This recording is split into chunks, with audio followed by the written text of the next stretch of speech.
Death bed پہ تھیں، ہمیں ظلم کا نشانہ بنایا جا رہا تھا. وہ لوگ میڈیا کے بھی لوگ جس میں شامل تھے وہ بہت مذاق اڑا رہے تھے. ان کی والدہ بیمار ہے یا نہیں ہے، ڈرامہ رچایا ہوا ہے. میں نے کہا کہ ابھی میری یہاں وائف بہت بیمار ہے، اگر نیب کے جو جج صاحب ہیں فیصلہ 6 تاریخ کو نہ سنائیں، میں 1 ہفتے کے بعد پاکستان چلا جاؤں گا. تو جو بھی انہوں نے فیصلہ سنانا وہ میری موجودگی میں سنائے. انہوں نے میری یہ بھی درخواست نہیں مانی.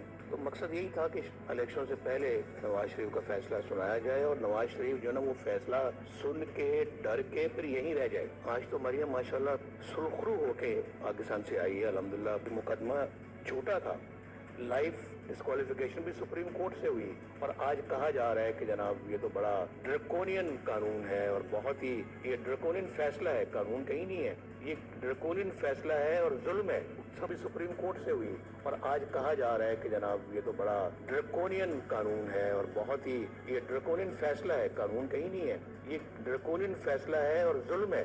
سب قوم دیکھ رہی ہے، کر رہی ہے. انسان چال چلتا ہے لیکن اللہ تعالیٰ کی اپنی تدبیر ہوتی ہے. یہ بھی سنا ہے آپ نے، مین پرپوزز گاڈ ڈسپوزز.